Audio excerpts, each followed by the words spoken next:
আলাইকুম, স্বাগত জানাচ্ছি চ্যানেল আই সংবাদে। এখনকার সংবাদ আয়োজন নিয়ে সাথে আছি মেহরুন্নেসা তাহমিনা। বিস্তারিত সংবাদের শুরুতে জানিয়ে দিচ্ছি ফ্রেশ ড্রিঙ্কিং ওয়াটার সংবাদ শিরোনামগুলো।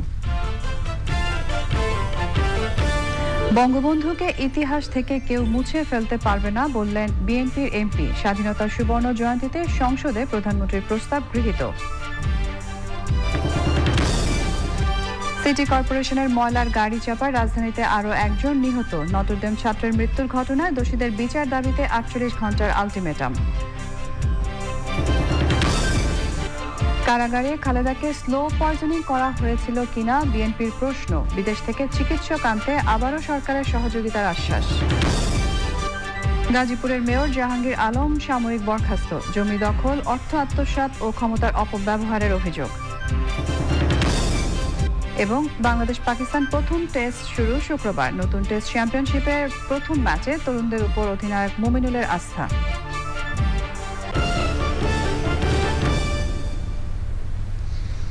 এছাড়াও সোশ্যাল ইসলামী ব্যাংক লিমিটেড বিশেষ সংবাদে যা থাকছে।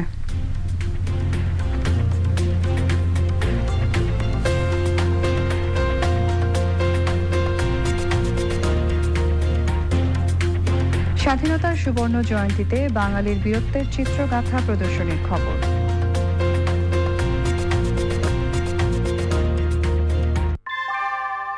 আনোয়ার শীট, দামে কম, থেকে অনেক বেশি। আনোয়ার শীট। সংবাদ শিরোনামগুলো জানাচ্ছিলাম, এবার যাচ্ছে বিস্তারিত প্রসঙ্গে। বাংলাদেশ সৃষ্টির প্রেক্ষাপটে বঙ্গবন্ধুর অনবদ্য ভূমিকা কেউই ইতিহাস থেকে মুছতে পারবেন না। সংসদে এই মন্তব্য করেছেন বিএনপির সংসদ সদস্য হারুনুর রশিদ। কাজেই তাকে নিয়ে কাদা ছোড়াছুড়ি বন্ধের আহ্বান জানান তিনি। সংসদে স্বাধীনতার সুবর্ণ জয়ন্তীর বিশেষ আলোচনায় উঠে আসে 50 বছরের অর্জন, কার্যকর গণতন্ত্রের অভাব, প্রবৃদ্ধি সঞ্চারী 10 মেগা প্রকল্প সহ বিভিন্ন বিষয়। নানা সীমাবদ্ধতার পরও ব্যক্তি শেখ হাসিনার অনন্য অর্জন শত বছর পরও মানুষ মনে রাখবে। কাজী ফিরোজ রশিদের এই বক্তব্যে কিছুটা আপ্লুত হয়ে পড়েন প্রধানমন্ত্রী। রিজভিন আজের রিপোর্ট। স্বাধীনতার সুবর্ণ জয়ন্তী উদযাপনের অংশ হিসেবে জাতীয় সংসদে বিশেষ আলোচনা। বুধবার প্রধানমন্ত্রী শেখ হাসিনা কার্যপ্রণালী বিধির 147 বিধিতে ওই আলোচনার সূচনা করেন। দুদিনে 59 জন সংসদ সদস্য পৌনে 11 ঘন্টা কথা বলেছেন বিষয়টি নিয়ে। আলোচনায় এসেছে বঙ্গবন্ধুর নেতৃত্বে উন্নয়ন বিষয়, বাংলাদেশের জন্ম থেকে শুরু করে তারই রক্তের উত্তরাধিকার, প্রধানমন্ত্রী শেখ হাসিনার নেতৃত্বে অর্থনৈতিক মুক্তির পথে অগ্রযাত্রার গল্প। যে চিরদিন আমরা কিন্তু কেউ এই পৃথিবীতে থাকবো না, একদিন আমরা সবাই, মাননীয় প্রধানমন্ত্রী একদিন থাকবেন না, কিন্তু এই যে আমাদের উন্নয়ন, এই যে পদ্মা সেতু, এই যে মেট্রো রেল, এই যে পায়রা সমুদ্র বন্দর, বঙ্গবন্ধু স্যাটেলাইট, বঙ্গবন্ধু টানেল, এইগুলো যতদিন থাকবে ততদিন কিন্তু মাননীয় প্রধানমন্ত্রী শেখ হাসিনার নাম ইতিহাস থেকে কেউ মুছে ফেলতে পারবে না। রবীন্দ্রনাথের ভাষায় বলতে গেলে, আজ থেকে 100 বর্ষ পরে কে তুমি পড়ছ বসে আমার কবিতাখানি কৌতূহল ভরে। আজ থেকে 100 বর্ষ পরে যারা এই ব্রিজ দিয়ে যাবে তারা কিন্তু বলবে যে এটা মাননীয় প্রধানমন্ত্রী শেখ হাসিনার সৃষ্টি ছিল। মাননীয় স্পিকার, আমাকে 1 মিনিট সময় দেবেন। আমরা শুধু একে অপরের সমালোচনা, একে অপরের কাদা ছোড়াছুড়ি না করে, আজকে যারা ইন্তেকাল করেছেন, বঙ্গবন্ধু নিয়ে কি আপনার বাংলাদেশের স্বাধীনতার প্রেক্ষাপট নিয়ে কোনো সন্দেহ আছে? কেউ করে কথা? কেউ করে না। 1971 সালে যে আমরা স্বাধীনতা যুদ্ধের প্রেক্ষাপট হয়েছে, সবচেয়ে তার অবদান সবচেয়ে বেশি, কোনো অস্বীকার করার পথ নাই। আজকে আল্লাহর রহমত, শেখ হাসিনা যদি না পেতাম, আজকে বাংলাদেশ যদি এই পর্যায়ে না আসতো, আমরা যারা মুক্তিযোদ্ধা, আমাদের আসামির কাঠ গোড়ায় দাঁড়াতে হতো, আমাদেরকে জিজ্ঞাসা করতো কিসের জন্য মুক্তিযুদ্ধ করে 30 লক্ষ লোককে হত্যা করলে? এই কি তোমাদের স্বাধীনতা? এই কি তোমাদের বাংলাদেশ? আজকে শেখ হাসিনা সেই আশা পূরণ করেছেন। উন্নয়ন যাত্রায় অসঙ্গতিগুলো তুলে ধরেন বিরোধী দলীয় এবং বিএনপির সংসদ সদস্যরা। বাংলাদেশের মুক্তিযুদ্ধের উদ্দেশ্য সময়ের মধ্যে উল্লেখযোগ্য ছিল মানুষে মানুষে বৈষম্যের অবসান, গণতন্ত্র প্রতিষ্ঠা। আমার মনে হয় স্বাধীনতার 50 বছর অতিক্রান্ত হলেও আজও সম্পূর্ণভাবে তা অর্জন করা সম্ভব হয়নি। যে কোনো প্রসঙ্গে 70 সালে নির্বাচনের কথা আসলে আজকেও ভাবতে অবাক লাগে, ইয়াহিয়ার মতন একজন ঘৃণিত সামরিক স্বৈরশাসকের অধীনেও একটা অবাধ, সুষ্ঠু, নিরপেক্ষ নির্বাচন হয়েছিল। মাননীয় স্পিকার, যে গণতন্ত্রকে মূল মন্ত্র ধরে একটি স্বাধীন দেশের জন্ম হয়েছিল, সেই দেশে গত 1 যুগে চালু হয়েছে আগে উন্নয়ন পরে গণতন্ত্র, সীমিত গণতন্ত্র, বেশি উন্নয়ন কম গণতন্ত্র, উন্নয়ন উন্নয়নের গণতন্ত্র নামক অদ্ভুত সব স্লোগান। দুদিনের আলোচনা শেষে প্রধানমন্ত্রীর উত্থাপিত স্বাধীনতা সুবর্ণ জয়ন্তী উপলক্ষে প্রস্তাবটি সর্বসম্মতিক্রমে গৃহীত হয় সংসদে। রিজভিনা ওয়াজ, চ্যানেল আই, ঢাকা। ঢাকা দক্ষিণ সিটির বর্জ্য অপসারণের গাড়ির ধাক্কায় নটরডেম কলেজ শিক্ষার্থী নিহত হওয়ার একদিন পরেই উত্তর সিটির ময়লার গাড়ির ধাক্কায় আহসান কবির নামে এক গণমাধ্যম কর্মীর মৃত্যু হয়েছে। দুপুরে রাইড শেয়ারিং এর মাধ্যমে মোটরসাইকেল যোগে মিরপুর যাওয়ার পথে পান্থপথে এই দুর্ঘটনা ঘটে। গাড়িটি জব্দ করা হলেও পালিয়ে গেছে চালক। উত্তর সিটি কর্পোরেশনের উদ্যোগে একটি তদন্ত কমিটি করা হয়েছে। আক্তার হোসেনের রিপোর্ট। গণমাধ্যমে কাজের পাশাপাশি প্রিন্টিং ও গার্মেন্ট অ্যাক্সেসরিজ সরবরাহের ব্যবসা করতেন আহসান কবির। বৃহস্পতিবার অর্ডার ডেলিভারির উদ্দেশ্যে আরামবাগ থেকে মিরপুর যাচ্ছিলেন তিনি। পথে বসুন্ধরা সিটির বিপরীত পাশে তাকে বহনকারী মোটরসাইকেলকে ধাক্কা দেয় উত্তর সিটির ময়লা অপসারণের একটি গাড়ি। এতে আহসান কবির পড়ে গেলে মাথা থেতলে যায়। ঘটনাস্থলেই মারা যান তিনি। ইনজোর্ড সুরত হলে তার মূল ইনজোর্ড মাথা থেতলে গেছে, মগজ বেরিয়ে গেছে। তদন্ত করে পোস্টমর্টম রিপোর্ট সাপেক্ষে ব্যবস্থা। দোষীদের গ্রেফতার ও দৃষ্টান্তমূলক শাস্তির দাবি করেন তার স্বজনরা। আমরা 4 ভাই বোন, ভাই আমার বড় ভাই, উনি আমাদের খুব আগলে রাখছে বুকের মধ্যে। আমার অফিস থেকে আসতে দেরি হইলে আমাকে ফোন করতো।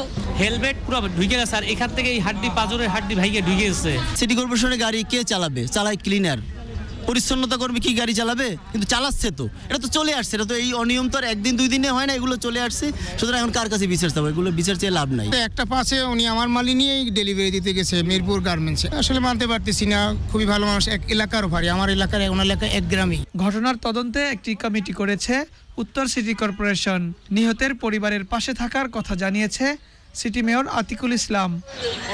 Akter Hossain, Channel I, Dhaka. Notre Dame কলেজের দ্বাদশ শ্রেণীর শিক্ষার্থী নাইম হাসানের গাড়ি চাপায় মৃত্যুর ঘটনায় দোষীদের বিচারের আওতায় আনতে 48 ঘন্টা সময় বেঁধে দিয়েছেন শিক্ষার্থীরা। ঢাকা দক্ষিণ সিটি কর্পোরেশন বলছে ওই ঘটনায় জড়িতদের বিরুদ্ধে কঠিন ব্যবস্থা নেওয়া হবে। অভিযুক্ত চালক রাসেলকে 3 দিনের রিমান্ডে নিয়েছে পুলিশ। মোস্তফা মল্লিকের রিপোর্ট। নিহত বন্ধু নাইম হাসানের মৃত্যুর ঘটনায় বৃহস্পতিবারও বিক্ষোভ করেছেন বন্ধু, সহপাঠী ও নটরডেম কলেজের শিক্ষার্থীরা। শাপলা চত্বর থেকে দুপুর 12টার দিকে শিক্ষার্থীরা মিছিল নিয়ে জিপিওর দিকে অবস্থান নেয়। আমাদের কথা হচ্ছে একটাই, আগামী 48 ঘন্টার মধ্যে যদি আমার ভাইয়ের হত্যার সুষ্ঠু বিচার না হয়, কঠোর থেকে কঠোরতম শাস্তি না হয় এবং এই নিশ্চয়তা না দেওয়া হয় যে আমরা নিরাপদভাবে সড়কে চলাফেরা করতে পারি, আমাদের চলাফেরার নিশ্চয়তা না দেওয়া পর্যন্ত আমরা 48 ঘন্টা সময় দিচ্ছি। আমরা আবার আগামী রোববার কঠোর থেকে কঠোর পদক্ষেপ নিতে আমরা বাধ্য হব। যদি শুরু থেকে দেশে গণতন্ত্র এবং জবাবদিহিতার চর্চা হইতো, তাহলে আজকে আমাদের বন্ধু নাইমকে হারাইতে হইতো না। আমাদের কেউ সাহায্য করতে আসে নাই। তারপর এটা একটা মার্ডার ছিল, এটা কোনো অ্যাক্সিডেন্ট ছিল না। সংবাদ সম্মেলনে অপরাধীকে আইনের আওতায় আনার ঘোষণা দিয়েছে পুলিশ। হারুন উপস্থিত না থাকলেও যেহেতু প্রচলিত আইনে তার বিরুদ্ধে যে ব্যবস্থা নেওয়া দরকার, আমরা হারুনকে ইতিমধ্যেই গ্রেপ্তারের জন্য চেষ্টা অব্যাহত আছে। হারুনকে আমরা গ্রেপ্তার করে তাকেও প্রচলিত আইনের আওতায় আনব। দুপুর 2টার দিকে জিপিওর সামনে থেকে মিছিল নিয়ে ছাত্ররা ঢাকা দক্ষিণ সিটি কর্পোরেশনের কার্যালয় নগর ভবনের সামনে অবস্থান নেয়। শিক্ষার্থীরা দক্ষিণ সিটি কর্পোরেশনের মেয়র শেখ ফজলে নূর তাপসের সঙ্গে দেখা করতে চান। কিছুক্ষণ পর মেয়র এসে বলেন, যাদের গাফিলতিতে এমন দুর্ঘটনা, তাদের ছাড় দেওয়ার কোনো সুযোগ নেই। ঢাকা দক্ষিণ সিটি কর্পোরেশনের কোন গাড়ি পরিচালনা করতে না পারে, সেটা আমরা কঠোর ব্যবস্থা ইনশাআল্লাহ নিব। দাবি এসেছে সরকারের উচ্চ পর্যায় পর্যন্ত। আমি আপনাদের হয়ে, আপনাদের পিতাতুল্য হয়ে আমি সরকারের দিকে সকল দাবি আদায়ে আমি ব্যবস্থা নিব ইনশাআল্লাহ।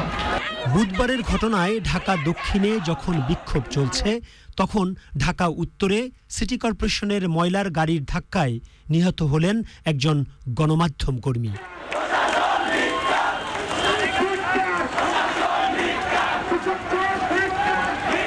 নটরডেমের শিক্ষার্থীরা বলছে 2018 সালে সড়ক নিরাপত্তার জন্য তারা যে আন্দোলন করেছিল তখন যে দফাগুলো দিয়েছিল সেগুলো যদি সঠিকভাবে মেনে চলা হতো তাহলে হয়তো সড়কে মৃত্যুর মিছিল অনেকটাই কমে যেত। ঢাকার 0 পয়েন্ট থেকে মোস্তফা মল্লিক, চ্যানেল আই। কারাগারে থাকা অবস্থায় বেগম খালেদা জিয়াকে স্লো পয়জনিং করা হয়েছিল কিনা তা নিয়ে প্রশ্ন তুলেছে বিএনপি। যুব দলের বিক্ষোভ সমাবেশে বিএনপি মহাসচিব বলেছেন এই সরকারের পক্ষে সবই সম্ভব। বলেছেন খালেদা জিয়ার সুচিকিৎসার জন্য তারা প্রাণপণ চেষ্টা করবেন। দলের নেতাকর্মীদের উদ্দেশ্যে তিনি বলেন কোনো ভুল করলে তারা নিশ্চিহ্ন হয়ে যাবেন না। রাহুল রায় রিপোর্ট। সারা দেশের জেলা প্রশাসকদের কাছে স্মারকলিপি জমা দেওয়ার পর সাবেক প্রধানমন্ত্রী বেগম খালেদা জিয়ার মুক্তি ও বিদেশে চিকিৎসার দাবিতে 7 দিনের কর্মসূচি দিয়েছে বিএনপি। প্রথম দিন ছিল সারা দেশে যুবদলের বিক্ষোভ সমাবেশ, আর রাজধানীতে সমাবেশ হয়েছে জাতীয় প্রেস ক্লাবের সামনে। স্যাঁতস্যাঁতে একটা ঘরের মধ্যে তাকে প্রায় 2 বছর আটক করে রাখা হয়েছে। এরপরে তাকে হাসপাতালে নিয়ে আসা হয়েছিল। সেই হাসপাতালে তাকে কোনো চিকিৎসা দেওয়া হয়নি পিজি হাসপাতালে। বন্ধুগণ, এই যে তার ভেতরে যে রোগের সূত্রপাত হয়েছিল, আজকে অনেকের মধ্যে এই প্রশ্ন এসছে যে সেদিন কি সত্যি বেগম খালেদা জিয়াকে স্লো পয়জনিং এর কোনো ব্যবস্থা করা হয়েছিল? আমরা এটা পরিষ্কার করে জানতে চাই। বন্ধুগণ, এদের পক্ষে কিছুই অসম্ভব নয়। দলীয় নেতাকর্মীদের তিনি সতর্কতার সাথে এগোতে বলেছেন। বেগম জিয়ার বিদেশে চিকিৎসার জন্য সর্বশক্তি নিয়োগ করার কথাও বলেছেন বিএনপি মহাসচিব। আমরা চাই যে আজকে এই সরকারকে আমরা ঘাট ধরে ফেলে দিই। সবাই চাই, প্রত্যেকটি মানুষ চায়, বাংলাদেশের মানুষ। যদি আমরা ভুল করি তাহলে আমরা নিশ্চিহ্ন হয়ে যাব। সুতরাং প্রত্যেকটি পদক্ষেপ অত্যন্ত ধৈর্যের সঙ্গে নিয়ে সাহসের সঙ্গে মোকাবেলা করতে হবে আমাদের। দেশনেত্রী আজকে এসে তার জীবন নিয়ে লড়াই করছেন। আমরা কি ঘরে বসে থাকবো? আমরা ঘরে বসে থাকবো না। আমরা প্রাণপণ আমাদের সমস্ত শক্তি দিয়ে আমরা তাকে তার জীবন রক্ষার জন্য আমরা অবশ্যই কাজ করব। বন্ধু, বেগম খালেদা জিয়ার মুক্তি ও বিদেশে চিকিৎসার দাবিতে শুক্রবার মসজিদ ও উপাসনালয়ে দোয়া ও প্রার্থনার কর্মসূচি পালন করবে BNP. Rahul Roy, Channel I, Dhaka. Awami League সাধারণ সম্পাদক এবং সড়ক পরিবহন ও সেতু মন্ত্রী ওবায়দুল কাদের বলেছেন প্রধানমন্ত্রী শেখ হাসিনা তার নির্বাহী ক্ষমতা দিয়ে মানবিক কারণে খালেদা জিয়াকে জেল থেকে বাসায় থাকার ব্যবস্থা করেছেন। প্রয়োজনে খালেদা জিয়ার জন্য যদি বিদেশ থেকে চিকিৎসক আনতে হয় তাতেও সহায়তা করবে সরকার। ওবায়দুল রশিদের রিপোর্ট। সাবেক প্রধানমন্ত্রী বেগম খালেদা জিয়ার চিকিৎসার প্রসঙ্গ এখন রাজনৈতিক অঙ্গনে বড় আলোচনার বিষয়। তার বিদেশে চিকিৎসা এবং মুক্তির দাবি জানিয়ে আসছে বিএনপি। এ অবস্থায় রাজধানীতে বাংলাদেশ সড়ক পরিবহন মালিক সমিতির দ্বিবার্ষিক সম্মেলনে যোগ দিয়ে সাংবাদিকদের প্রশ্নের উত্তর দেন ওবায়দুল কাদের। আমাদের যাদের ধর্মবিশ্বাস আছে, যেটা মানুষের হাত মহৎ আল্লাহর হাতে, চিকিৎসা করাতে হবে সেটা অবশ্যই আছে।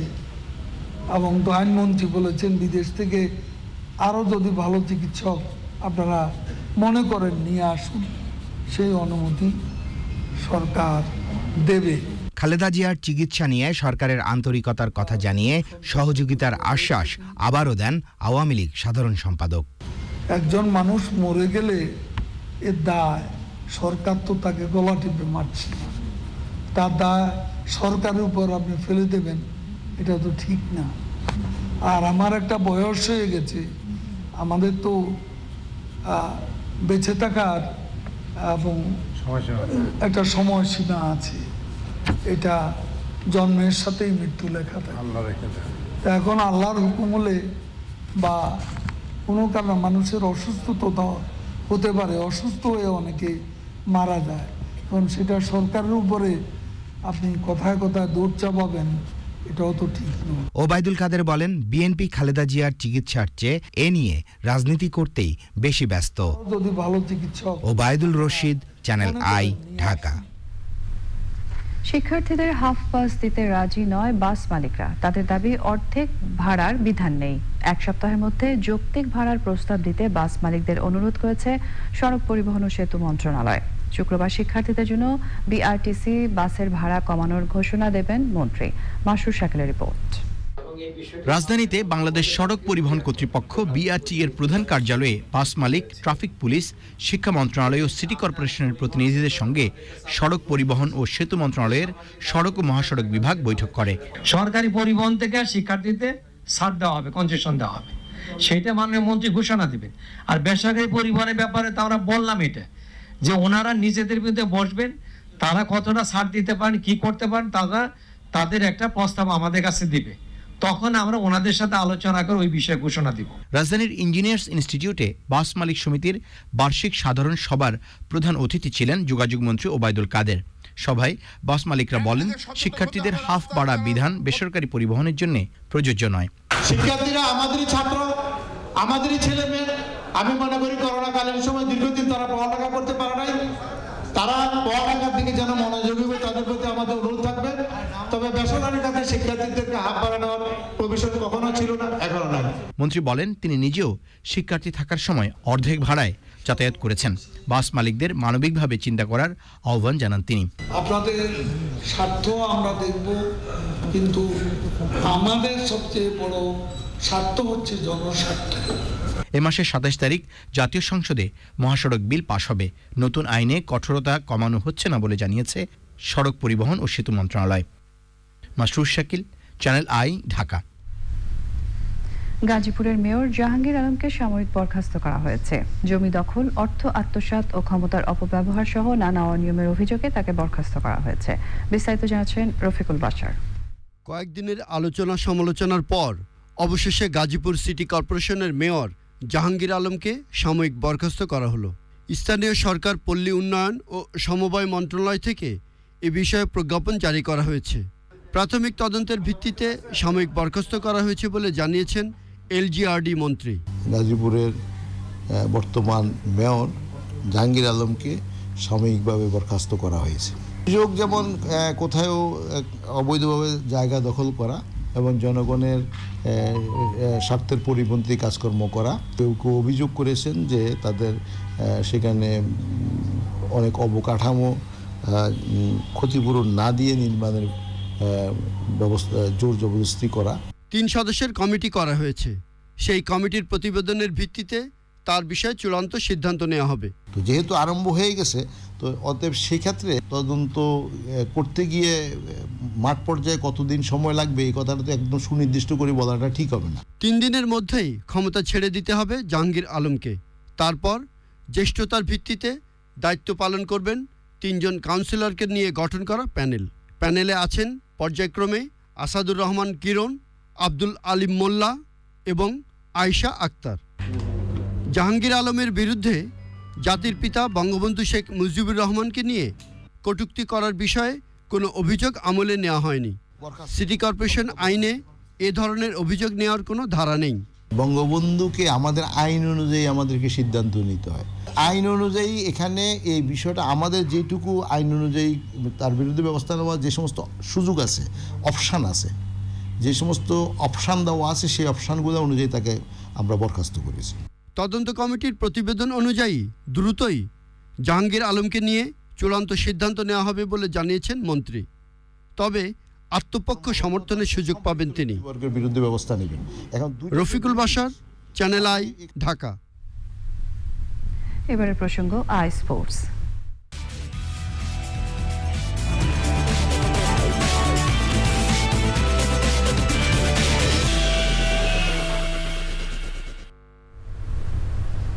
খেলাধুলার সব আপডেট নিয়ে আই স্পোর্টসে আছেন মিশু চৌধুরী। আমরা যাচ্ছি তার কাছে। মিশু।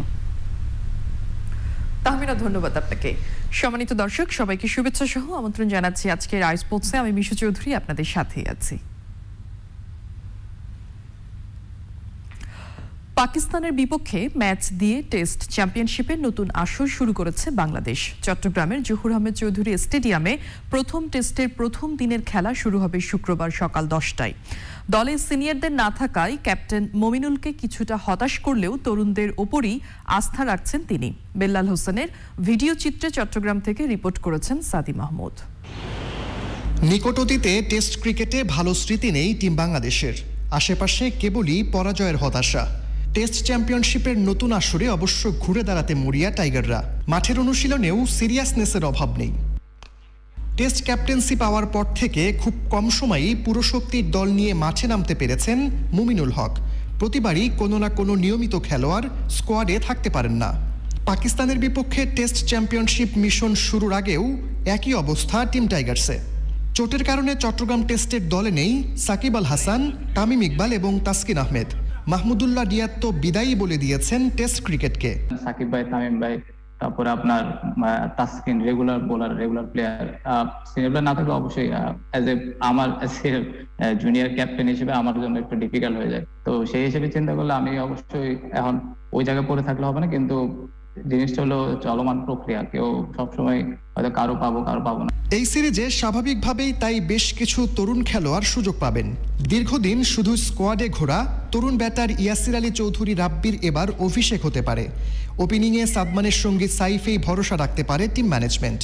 আর নয়তো অনূর্ধ্ব-19 বিশ্বকাপ জয়ী দলের সদস্য মাহমুদুল হাসান জয়ও পড়ে ফেলতে পারেন অভিষেক ক্যাপ। নতুন যারা খেলবে, জুনিয়র যারা আছে সবার দায়িত্ব নিয়ে খেলতে হবে, তাদের জন্য একটা নতুন সুযোগ, যে অনেকদিন পর টেস্ট খেলেছে, আর একটা সুযোগ নিজেকে এক্সপোজ করার জন্য, নিজেকে দেখার জন্য। এখন আমরা যে জায়গায় আছি তার থেকে 2-3 ধাপ উপরে উঠতে পারলে আমি খুশি। সম্প্রতি ভালো পারফর্ম করতে পারছে না টিম বাংলাদেশ, যার কারণে টিম টাইগার্সকে নিয়ে আলোচনার সমালোচনার শেষ নেই।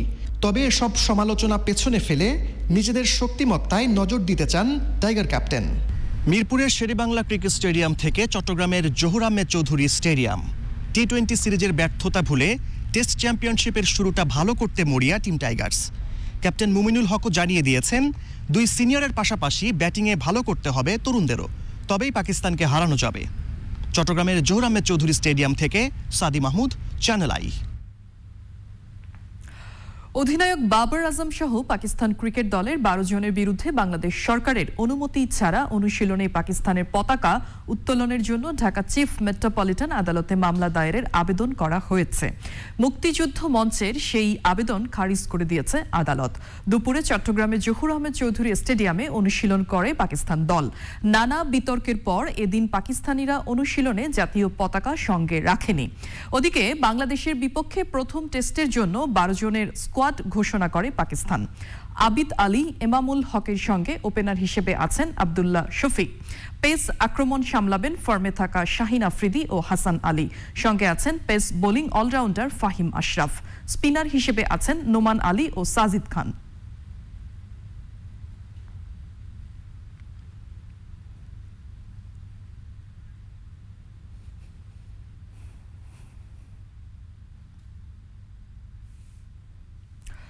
টি-20 সিরিজে পাকিস্তানের কাছে হোয়াইট ওয়াশ হলেও টেস্টে বাংলাদেশই ফেভারিট বলছেন পাকিস্তানি পেসার মোহাম্মদ আমির। আবুধাবিতে বাংলা টাইগার্সের হয়ে টি10 খেলতে এসে মোহাম্মদ আমির ক্রিকেট নিয়ে কথা বলেছেন চ্যানেল আইয়ের সাথে। আবুধাবিতে আমিরের সাক্ষাৎকার নিয়েছেন আদিল আহমেদ শান। টি10-এ বাংলাদেশের একমাত্র প্রতিনিধি বাংলা টাইগার্স। পেস বোলিংয়ে তাদের তুরুপের দাস পাকিস্তানি পেসার মোহাম্মদ আমির। বিপিএলে খেলার অভিজ্ঞতার কারণে তামিম মুশফিকদের সাথে আমিরের সূক্ষ্মতা বেশ পুরনো। সদ্য সমাপ্ত টি-20 বিশ্বকাপ এবং তারপর পাকিস্তানের বিপক্ষে হোম সিরিজে টাইগারদের ভরাডুবি খেয়াল করেছেন আমির। তবে চট্টগ্রাম টেস্টে পাকিস্তানকে বেশ ভালোই চ্যালেঞ্জ জানাবে টাইগাররা, মনে করেন মোহাম্মদ আমির। That was disappointing performance from Bangladesh because they always perform well in Asian conditions, and these conditions were similar to Bangladesh. And now recently they played against Pakistan.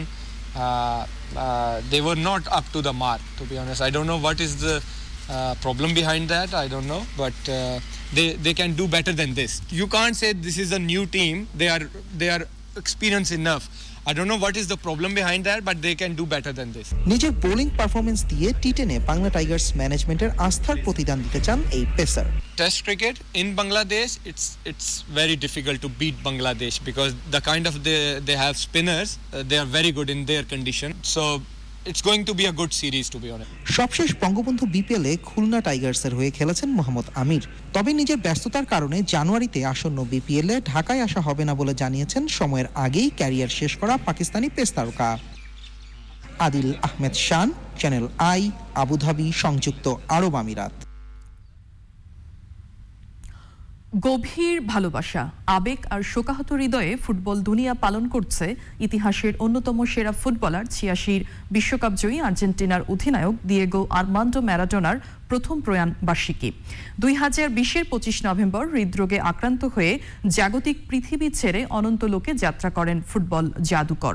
৬০ বছরের বর্ণময় জীবনে আমৃত্যু পাদপ্রদীপের আলোই ছিলেন ম্যারাডোনা। একক কৃতিত্বে ১৯৮৬ সালে আর্জেন্টিনাকে বিশ্বকাপ জিতিয়েছিলেন ফুটবলের এই রাজপুত্র। সেবার ইংল্যান্ডের বিপক্ষে কোয়ার্টার ফাইনালে তার জোড়া গোল ফুটবলের ইতিহাসে অক্ষয় হয়ে আছে। শুধু আর্জেন্টিনা নয়, ম্যারাডোনার জাদুকরী বা পা ইতালির অখ্যাত দল নেপোলিকে দিয়েছিল বিশ্বসেরার স্বীকৃতি।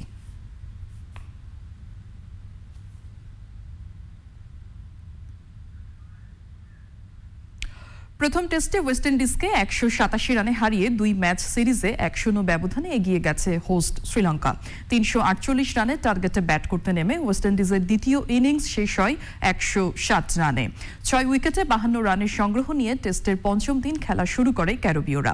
জসুয়া ডি সিলভার হাফ সেঞ্চুরি ছাড়া কোনো ব্যাটসম্যানই শ্রীলঙ্কার স্পিনের সামনে সুবিধা করতে পারেনি।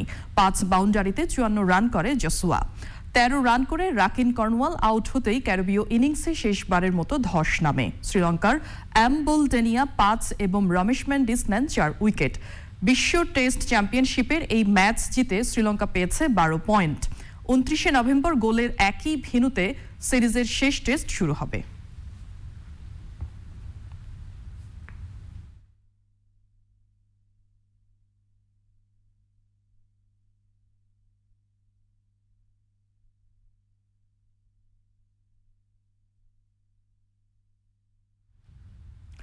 প্রিয় দর্শক, এই ছিল আজকের আই স্পোর্টসে। আপনাদের সবাইকে ফিরিয়ে নিয়ে যাচ্ছি মূল সংবাদে তাহমিনার কাছে।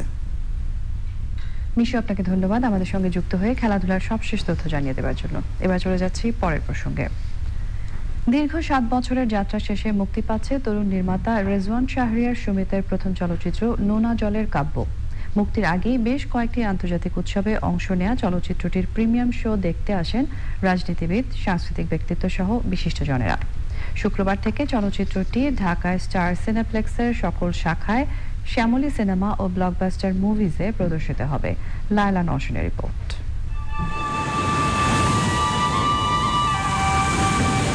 দেশের সমুদ্র উপকূলবর্তী প্রান্তিক জেলেদের জীবন সংগ্রাম নিয়ে তরুণ নির্মাতা রেজওয়ান শাহরিয়ার সুমিতের নোনা জলের কাব্য মুক্তির আগে থেকে ছিল বেশ আলোচিত। যাদের নিয়ে নির্মিত চলচ্চিত্রটি, তাদের পর এবার রাজধানীতে হল ভর্তি দর্শক দেখল চলচ্চিত্রটি। চলচ্চিত্রটির প্রিমিয়ার শো দেখে দর্শকরা জানান, মন্দা কাটিয়ে তরুণদের হাত ধরে আবারও সমৃদ্ধ হবে বাংলাদেশের চলচ্চিত্র। আমাদের চলচ্চিত্র যে ঘুরে দাঁড়ানো শুরু করেছে, সেটি আমরা যে লক্ষ্যে পৌঁছাতে চাই, বাংলাদেশের চলচ্চিত্র বিশ্ব অঙ্গনে একটি জায়গা দখল করে নেবে, সেটি শহীদদের মতো তরুণ নির্মাতাদের হাত দিয়ে সেই স্বপ্নের ঠিকানায় আমরা পৌঁছাতে পারবো। সকল আর্টের কম্বিনেশন হলো চলচ্চিত্রে। ভালো সিনেমা করে আমাদের সাংস্কৃতিক, অর্থনৈতিক সকল উন্নয়নে, বিকাশে যেন অবদান রাখতে পারে। বৈশ্বিক উষ্ণতা, আমাদের জোয়ারের যে উচ্চতা বৃদ্ধি পাচ্ছে, তার কারণে তার ক্ষতি হবে। এইটিকে মূলমন্ত্র ধরেই, মূলধন ধরেই তার এই ছবিটিকে নিয়ে সাজিয়েছেন। অসাধারণ একটি গল্পের মধ্যে ছবিটি সাজিয়েছে। এই জলবায়ু পরিবর্তনের কারণে কোটি কোটি মানুষ কি দুর্বিষহ জীবনযাপন করছে, এবং এই বিষয়টা বিশ্বের কাছে তুলে ধরার জন্য এই চলচ্চিত্রটা একটা খুব গুরুত্বপূর্ণ ভূমিকা পালন করবে। এর আগে এবছর জলবায়ু সম্মেলনেও প্রদর্শিত হয় ছবিটি। জলবায়ু বিপর্যয়ের এই সময়ে চলচ্চিত্রটি মানুষকে নতুন করে পরিবেশ নিয়ে ভাবাবে বলে মনে করেন নির্মাতা। খুবই চাই শহরের মানুষ যারা, তারা হলে এসে এই ছবিটি দেখুক, প্রান্তিক মানুষের জীবন সম্পর্কে ওরা জানুক, এবং ওদের জন্য যদি কিছু একটা করা যায় সেই পদক্ষেপ নিক, তাতেই নোনা জলের কাব্যর সার্থকতা হবে। ওখানকার ওয়েদার তো একদমই ডিফারেন্ট, মানে আমরা আসলে সমুদ্রের তীরেই 2 মাস পুরো শ্যুটটা করেছি। সো হ্যাঁ, ডিফিকাল্ট সেই সেন্সে ধরতে গেলে হ্যাঁ ডিফিকাল্ট ছিল। এর আগে বাংলাদেশ ফিল্ম আর্কাইভে সংবাদকর্মীদের জন্য বিশেষ প্রদর্শনী হয় ছবিটির। Laila Nowshin, channel I, Dhaka. সংবাদের এ পর্যায়ে আমরা নিয়ে নিয়েছি অশোক লিল্যান্ড ইফাত অটোস বিরতি, এবং বিরতির পর আরো যা থাকছে। ইংলিশ চ্যানেল পাড়ি দিয়ে যুক্তরাজ্যে যাওয়ার পথে নৌকা ডুবে কমপক্ষে 27 জনের মৃত্যু, ব্রিটিশ প্রধানমন্ত্রীর শোক।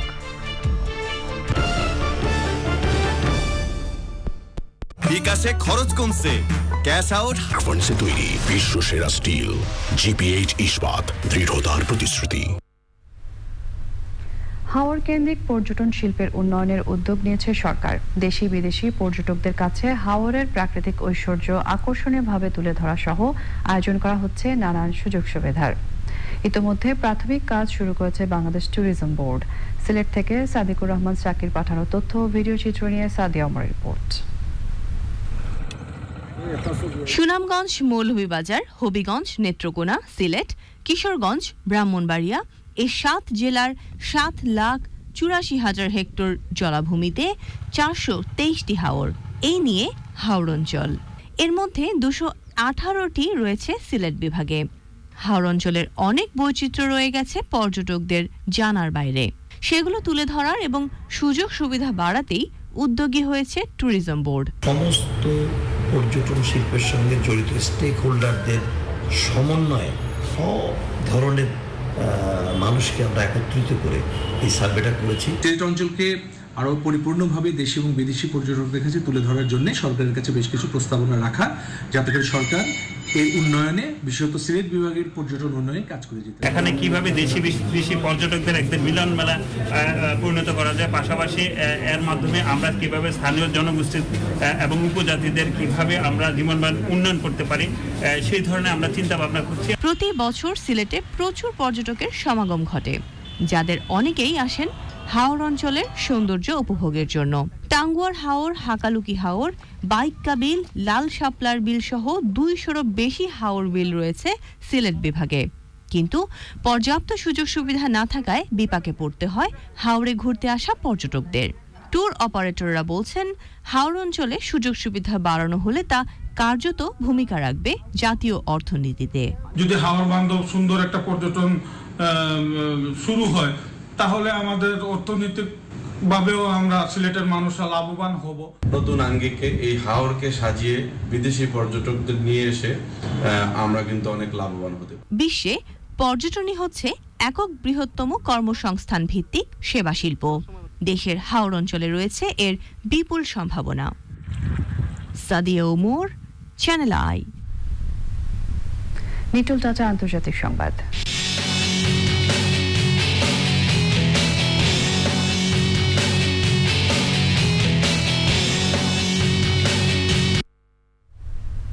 ফ্রান্সের উত্তর উপকূল থেকে ইংলিশ চ্যানেল পাড়ি দিয়ে যুক্তরাজ্য যাওয়ার পথে নৌকা ডুবে কমপক্ষে 27 অভিবাসন প্রত্যাশীর মৃত্যু হয়েছে। তাদের মধ্যে 5 জন নারী এবং 1 জন শিশু। নিখোঁজ রয়েছে কয়েকজন। তাদের খোঁজে কাজ করছেন ব্রিটিশ ও ফরাসি উদ্ধারকর্মীরা।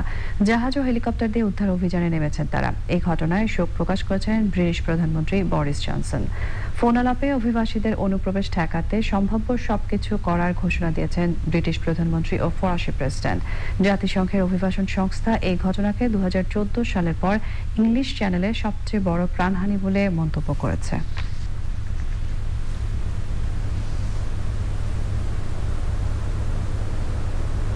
এবার সোশ্যাল ইসলাম ব্যাংক লিমিটেড বিশেষ সংবাদ।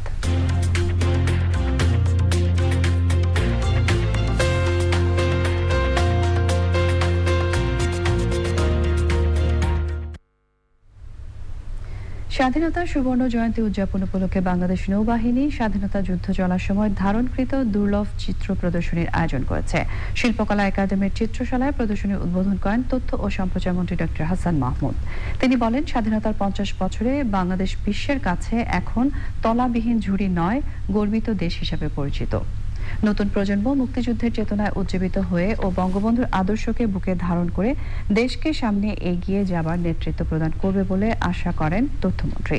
3 দিনব্যাপী প্রদর্শনীটি সকাল 11টা থেকে 8টা পর্যন্ত সবার জন্য উন্মুক্ত রাখা হয়েছে।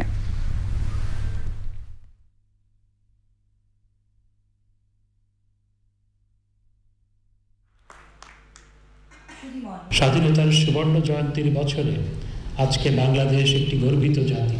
বাংলাদেশ বিভিন্ন সূচকে যেভাবে এগিয়ে যাচ্ছে, সেখান থেকে অনেক কিছু শেখার, অনুকরণ করার প্রয়োজন রয়েছে। আমাদের এই অগ্রযাত্রাকে অব্যাহত রেখে আমরা এমন একটি রাষ্ট্র গঠন করতে চাই, যেই রাষ্ট্রে থাকবে মানবিকতা, যেই রাষ্ট্রে থাকবে সাম্য, যেই রাষ্ট্রে থাকবে অপরের প্রতি মমত্ববোধ। এবারে রয়েছে অর্থনীতি সংবাদ।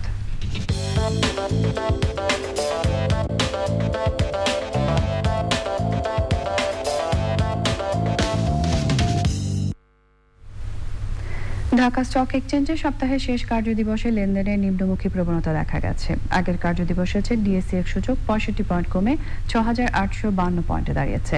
কমেছে অধিকাংশ কোম্পানির শেয়ারের দাম। হাত বদল হয়েছে 362টি কোম্পানির 849 কোটি 77 লাখ টাকা শেয়ার ও মিউচুয়াল ফান্ড, যা আগের কার্যদিবসের চেয়ে 279 কোটি 78 লাখ টাকা কম। এর মধ্যে দাম বেড়েছে 89টির, কমেছে 241টির এবং অপরিবর্তিত রয়েছে 32টি কোম্পানির শেয়ারের দাম।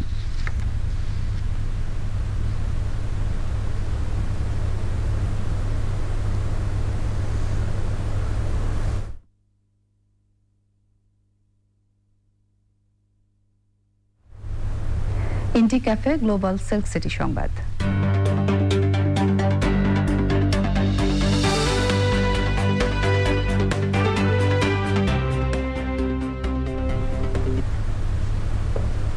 রাজশাহীতে সর্বোচ্চ ও দীর্ঘমেয়াদী করদাতাদের সম্মাননা দিয়েছে আয়কর বিভাগ। রাজশাহী কর অঞ্চলের সম্মেলন কক্ষে করদাতাদের হাতে ক্রেস্ট ও সনদ তুলে দেওয়া হয়। রাজশাহী কর অঞ্চলের কর কমিশনার শফিকুল ইসলাম আখন্দের সভাপতিত্বে অনুষ্ঠানে বক্তৃতা করেন কর আপিল অঞ্চলের commissioner Ahsan Habib, VAT commissioner Lutfur Rahman এবং রাজশাহী চেম্বারের সভাপতি মাসুদুর রহমান রিঙ্কু।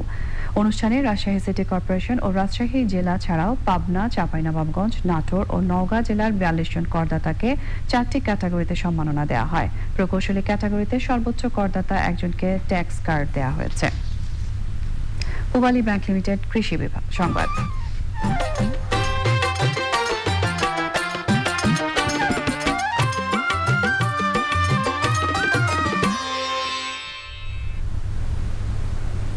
গম ভুট্টা চাষে কৃষকের আগ্রহ বাড়ছে গবেষণা উৎকর্ষ। দিনাজপুরের গম ও ভুট্টা গবেষণা ইনস্টিটিউট উদ্ভাবিত নতুন নতুন জাত ও চাষ কৌশল কৃষকের জন্য লাভজনক হয়ে উঠেছে। গবেষণা সাফল্যে বাড়ছে ভূমির উর্বরতাও। দিনাজপুর থেকে শাহ আলম শাহী জানাচ্ছেন বিস্তারিত। দিনাজপুরে অবস্থিত বাংলাদেশ গম ও ভুট্টা গবেষণা ইনস্টিটিউট এ পর্যন্ত গমের 36টি জাত উদ্ভাবন করেছে। হাইব্রিড জাত ছাড়াও তারা উদ্ভাবন করেছে ব্লাস্ট প্রতিরোধী ও জিঙ্ক সমৃদ্ধ 3টি জাত। এছাড়াও তাদের উদ্ভাবিত ভুট্টার জাতগুলো কৃষক পর্যায়ে রাখছে গুরুত্বপূর্ণ ভূমিকা। এরকমবার লাগাইছিলাম, খুব ভালো ফলন হয়েছিল, তো এবার লাগাবো ইনশাল্লাহ। আমি গতবার আবাদ করছিলাম, আমার পর্যাপ্ত পরিমাণের লাভ হয়েছিল। গতবার 2 বিঘা লাগাইছিলাম, এবার 4 বিঘা আমি লাগাবো 2 একর। বাংলাদেশ গম ও ভুট্টা গবেষণা ইনস্টিটিউট এর বার্ষিক গবেষণা পর্যালোচনা ও কর্মসূচি প্রণয়ন কর্মশালায় তুলে ধরা হয়েছে গম ও ভুট্টা চাষের ইতিবাচক নানা চিত্র। বাংলাদেশ গম ও ভুট্টা গবেষণা ইনস্টিটিউট থেকে নতুন নতুন গম এবং ভুট্টার জাত উদ্ভাবন করছি এবং এই জাত আমরা বিডিসিকে দিচ্ছি। বিজ্ঞানীরা নিরলসভাবে পরিশ্রম করে যাচ্ছে, যার প্রতিশ্রুতিতে বেশ কয়েকটি উন্নত জাতের গম এবং ভুট্টার উদ্ভাবন করা হয়েছে। বিজ্ঞানীরা বলছেন নতুন নতুন চাষ কৌশল ও প্রযুক্তি কৃষক পর্যায়ে ছড়িয়ে দেওয়ার পাশাপাশি মাটির উর্বরতা বৃদ্ধিতেও চলছে সাফল্যজনক গবেষণা। বিষয়গুলো পর্যবেক্ষণে রয়েছে কৃষি মন্ত্রণালয়ের। 50 লক্ষ টনেরও বেশি ভুট্টা আমরা বাংলাদেশে উৎপাদন করি। ভুট্টার এখন বহুমুখী ব্যবহার, সারা পৃথিবীতেই ভুট্টা তেল খুবই জনপ্রিয়। আমরা এই ভুট্টার তেলটা বের করে নিয়ে মাত্র 6% 7%, বাকিটা আমরা খাদ্য হিসাবে ব্যবহার করতে পারি। উদ্যোক্তাদের বোঝাতে হবে যে আপনারা এগুলো যদি শিল্প কারখানা করেন, তেলও পাবেন, আবার পশু খাদ্যও আপনারা বানাতে পারবেন। কাজে এটার সম্ভাবনা খুবই বেশি। বাংলাদেশ গম ও ভুট্টা গবেষণা ইনস্টিটিউট এই দিনাজপুরে একটা প্রতিষ্ঠিত করেছে, যে এটার ফলে এই অঞ্চলের সারা দেশেই গম এবং ভুট্টার উৎপাদন বেড়েছে, নতুন নতুন ভ্যারাইটি এসেছে। দিনাজপুর থেকে শাহ আলম শাহী, চ্যানেল আই। এবারে রয়েছে প্রকৃতি সংবাদ।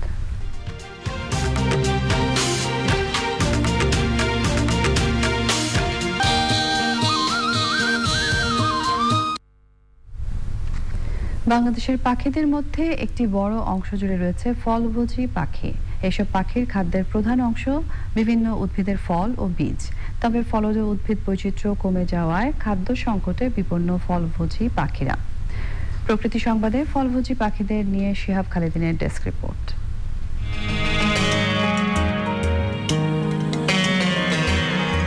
প্রকৃতির অলংকার পাখি। বাংলাদেশের প্রতিটি অঞ্চলেই বিভিন্ন প্রজাতির পাখির বিচরণ রয়েছে। খাদ্যাভ্যাসের উপর ভিত্তি করে এসব পাখি বিভিন্ন দলে বিভক্ত। এদের মধ্যে অন্যতম ফলভোজী পাখি, যাদের খাদ্যের মূল উপাদান বিভিন্ন উদ্ভিদের ফল ও বীজ। এদেশের বৈচিত্র্যময় বনভূমি, গ্রাম কিংবা শহরের বাগান এবং ঝোপঝাড়গুলোতে এই পাখিদের দেখা মেলে। বাংলার প্রকৃতিতে টিয়া, বসন্ত, বুলবুলি, হরিয়াল, ধনেশ সহ বিভিন্ন প্রজাতির ফলভোজী পাখির উপস্থিতি রয়েছে। এরা বেশিরভাগ সময় ছোট ছোট দলে বিচরণ করে। ফলভোজী পাখিদের উপস্থিতি একদিকে যেমন প্রকৃতিকে বর্ণিল রাখে, তেমনি পরিবেশ ব্যবস্থাতেও এরা গুরুত্বপূর্ণ ভূমিকা পালন করে। বিভিন্ন উদ্ভিদের বীজের বিস্তারে ফলভোজী পাখিদের গুরুত্বপূর্ণ অবদান রয়েছে। কিন্তু ক্রমশ বনভূমি ধ্বংসের ফলে বনফলের উদ্ভিদের সংখ্যা কমে যাওয়ায় এই পাখিদের খাদ্যের অভাব দেখা দিচ্ছে। এছাড়া অবৈধ শিকার, বাণিজ্য এবং কুসংস্কারের কারণেও এই পাখিরা বর্তমানে বিপন্ন। প্রকৃতিতে ফলভোজী পাখিগুলো না থাকলে উদ্ভিদের সংখ্যা ও প্রজাতি বৈচিত্র্য হ্রাস পাবে, যার প্রভাব পড়বে সামগ্রিক পরিবেশের উপর। তাই সচেতনতা বৃদ্ধি ও যথাযথ পদক্ষেপ গ্রহণের মাধ্যমে ফলভোজী পাখিদের রক্ষায় সকলের এগিয়ে আসা প্রয়োজন। শিহাব খালেদিন, প্রকৃতি ও জীবন ডেস্ক, চ্যানেল আই। ফলভোজী পাখি নিয়ে বিস্তারিত প্রতিবেদন দেখবেন চ্যানেল আইতে আজ রাত 11:30 প্রকৃতি ও জীবন অনুষ্ঠানে।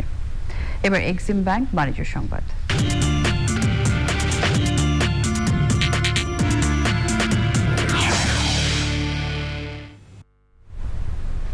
আর্থিক সেবাদানকারী প্রতিষ্ঠান বিকাশের সাথে লেনদেন সেবা কার্যক্রম শুরু করেছে পূবালী ব্যাংক। উদ্বোধন করেন পূবালী ব্যাংকের ব্যবস্থাপনা পরিচালক ও chief executive officer Shafiul Alam Khan Chowdhury. উপস্থিত ছিলেন বিকাশের chief executive officer Kamal Quadir, chief external and corporate affairs officer অবসরপ্রাপ্ত মেজর জেনারেল শেখ মোহাম্মদ মনিরুল ইসলাম, ব্যাংকের অতিরিক্ত ব্যবস্থাপনা পরিচালক ও সিইও মোহাম্মদ আলী সহ অন্যরা।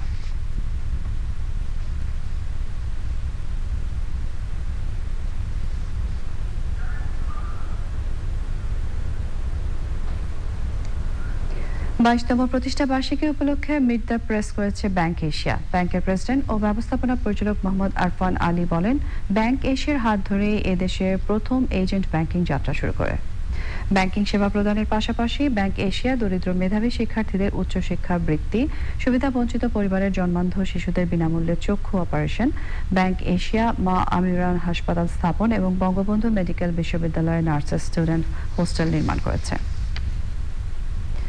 রাজধানীর কাফরুলে ইউনাইটেড কমার্শিয়াল ব্যাংক লিমিটেডের 212তম শাখা উদ্বোধন হয়েছে। প্রধান অতিথি ছিলেন ব্যাংকের ভারপ্রাপ্ত ব্যবস্থাপনা পরিচালক আরিফ কাদরি। উপস্থিত ছিলেন ব্যাংকের অতিরিক্ত ব্যবস্থাপনা পরিচালক সৈয়দ ফরিদুল ইসলাম, নাবিল মুস্তাফিজুর রহমান, আবুল আলম ফেরদৌস, এন মুস্তাফা তারেক, উপব্যবস্থাপনা পরিচালক মোহাম্মদ হাবিবুর রহমান, মোহাম্মদ শাহ আলম ভুইয়া, মোহাম্মদ খোরশেদ আলম, এটিএম তাহমিদুজ্জামান, এফসিএস এবং অন্যরা। বাংলাদেশে তৈরি বিশ্বখ্যাত নোকিয়া জি সিরিজের 2টি মডেল G10 এবং G20 স্মার্টফোন বাংলাদেশের বাজারে আনার ঘোষণা দিয়েছে HMD গ্লোবাল বাংলাদেশ। রাজধানীর একটি হোটেলে অনুষ্ঠানের মধ্য দিয়ে নোকিয়া ফোনের যাত্রা শুরুর ঘোষণা দেন HMD গ্লোবালের জেনারেল ম্যানেজার রাভি কুনওয়ার। দেশে তৈরি এই স্মার্টফোন ব্যবহারকারীদের মন জয় করতে উন্নত প্রযুক্তির এই 2টি সেট বাজারে আনলো কোম্পানিটি।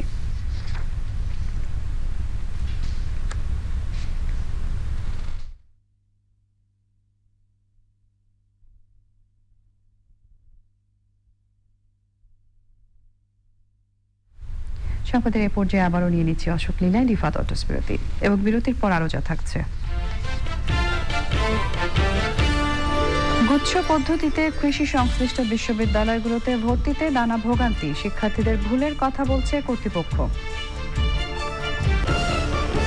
মোহাম্মদ সলিমুদ্দিন কর্পোরেশনের ব্যবস্থাপনা পরিচালক মোহাম্মদ আফজাল করিমের সভাপতিত্বে এ সময় উপস্থিত ছিলেন কর্পোরেশন পরিচালনা পর্ষদের chairman professor doctor Mohammad Salimuddin সহ প্রতিষ্ঠানটির ঊর্ধ্বতন কর্মকর্তারা। বাংলাদেশের স্বাস্থ্যসেবার উন্নয়নে কাজ শুরু করেছে ভারতের প্রখ্যাত মণিপাল হাসপাতাল গ্রুপ। বিগত 30 বছরের বেশি সময় ধরে ভারতে নিরবচ্ছিন্ন বিশ্বমানের সেবা প্রদান করে আসছে প্রতিষ্ঠানটি। এ উপলক্ষে বিকালে রাজধানীর একটি হোটেলে আয়োজিত সংবাদ সম্মেলনে এসব তথ্য জানানো হয়। এএফসি গ্রুপের এক্সিকিউটিভ চেয়ারম্যান অবসরপ্রাপ্ত মেজর জেনারেল মোহাম্মদ সরওয়ার হোসেন, মণিপাল হাসপাতালের সিওও কার্তিক রাজাগোপাল, বিকাশ তায়েব সংবাদ সম্মেলনে উপস্থিত ছিলেন।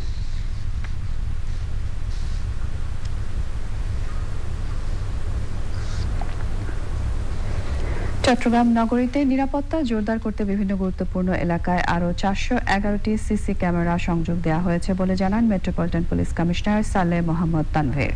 সংবাদ সম্মেলনে নগরীর ভবন মালিকদের সিসিটিভি ক্যামেরা স্থাপনের আহ্বান জানান তিনি বলেন, ট্রাফিক কন্ট্রোল সিস্টেম, অপরাধ দমন ও মানুষের মধ্যে অপরাধ প্রবণতা কমাতে সিএমপির কন্ট্রোল রুম থেকে ক্যামেরাগুলোর মাধ্যমে সার্বক্ষণিক নজরদারি করা হবে। করোনায় দীর্ঘদিন বন্ধ থাকার পর পর্যটন জাহাজ এমভি বে-1 চট্টগ্রাম থেকে সেন্ট মার্টিন রুটে আবার চলাচল শুরু করেছে। এ উপলক্ষে সংবাদ সম্মেলনে জাহাজটির কর্তৃপক্ষ কর্ণফুলী শিপ বিল্ডার্সের ব্যবস্থাপনা পরিচালক প্রকৌশলী এম.এ. রশিদ পর্যটন সেবা পুনরায় চালুর ঘোষণা দেন।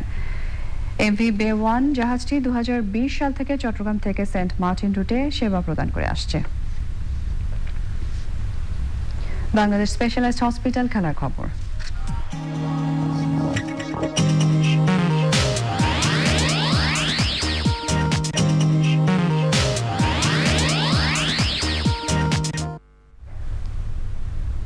মেসির পিএসজির কাছে গ্রুপ পর্বের প্রথম রাউন্ডে হারের বদলা নিয়েছে চ্যাম্পিয়ন্স লিগের গত আসরের ফাইনালিস্ট ম্যানচেস্টার সিটি। পিছিয়ে পড়েও তারা 2-1 গোলে পিএসজিকে হারিয়ে এ গ্রুপের চ্যাম্পিয়ন হয়ে রাউন্ড অফ 16-এ উঠেছে। রানার্স আপ হয়ে ম্যান সিটির সঙ্গী হয়েছে পিএসজি। শরীফ তিরাসপোলকে হারিয়ে ডি গ্রুপের সমীকরণও পাল্টে দিয়েছে রিয়াল মাদ্রিদ। হোম ম্যাচে হারের প্রতিশোধ নিয়ে অ্যাওয়ে ম্যাচে মলদোভার শরীফ তিরাসপোলকে 3-0 গোলে উড়িয়ে 13 বারের চ্যাম্পিয়ন রিয়ালকে হারিয়ে রিয়ালের সাথে পরের রাউন্ডে গোলে বাজিমাত করে গার্দিওলার সিটি। বি গ্রুপে দ্বিতীয়ার্ধে আলকান্তারা ও সালার পরপর 2 গোলে লিভারপুল টানা 5ম জয় নিয়ে গ্রুপ পর্বের শীর্ষে রয়েছে। ঢাকা রিপোর্টার্স ইউনিটি আয়োজিত প্রাণ ডিআরইউ মিডিয়া কাপ ফুটবল টুর্নামেন্টের কোয়ার্টার ফাইনালে উঠেছে চ্যানেল আই। বর্তমান চ্যাম্পিয়ন জাগো নিউজকে 2-1 গোলে হারিয়ে গ্রুপে অপরাজিত চ্যাম্পিয়ন হয়ে কোয়ার্টার ফাইনালে গেছে দলটি। চ্যানেল আইয়ের পক্ষে রাহুল রায় ও সাইফুল জুয়েল একটি করে গোল করেন। ম্যান অব দ্য ম্যাচ হয়েছেন চ্যানেল আইয়ের রাহুল রায়। টুর্নামেন্টে এখন পর্যন্ত 11 গোল করে সর্বোচ্চ গোলদাতার তালিকায় এগিয়ে আছেন রাহুল। শুক্রবার কোয়ার্টার ফাইনালে চ্যানেল আইয়ের প্রতিপক্ষ আরটিভি। এছাড়াও চ্যানেল 24 এবং বিজনেস স্ট্যান্ডার্ড, ঢাকা পোস্ট ও ইনকিলাব এবং বৈশাখী টিভি ও 71 টিভি কোয়ার্টার ফাইনালে আলাদা আলাদা ম্যাচে প্রতিদ্বন্দ্বিতা করবে। সংবাদ শেষ করব ফ্রেশ ড্রিঙ্কিং ওয়াটার সংবাদ শিরোনামগুলো আরো একবার জানিয়ে দিয়ে। বঙ্গবন্ধুকে ইতিহাস থেকে কেউ মুছে ফেলতে পারবে না বললেন বিএনপির এমপি। স্বাধীনতার সুবর্ণ জয়ন্তীতে সংসদে প্রধানমন্ত্রীর প্রস্তাব গৃহীত। সিটি কর্পোরেশনের ময়লার গাড়ি চাপায় রাজধানীতে আরো একজন নিহত। নটরডেম ছাত্রের মৃত্যুর ঘটনায় দোষীদের বিচার দাবিতে 48 ঘন্টার আলটিমেটাম। কারাগারে খালেদাকে স্লো পয়জনিং করা হয়েছিল কিনা বিএনপির প্রশ্ন। বিদেশ থেকে চিকিৎসক আনতে আবারও সরকারের সহযোগিতার আশ্বাস। গাজীপুরের মেয়র জাহাঙ্গীর আলম সাময়িক বরখাস্ত। জমি দখল, অর্থ আত্মসাৎ ও ক্ষমতার অপব্যবহারের অভিযোগ। এবং বাংলাদেশ পাকিস্তান প্রথম টেস্ট শুরু শুক্রবার। নতুন টেস্ট চ্যাম্পিয়নশিপের প্রথম ম্যাচে তরুণদের উপর অধিনায়ক মুমিনুলের আস্থা।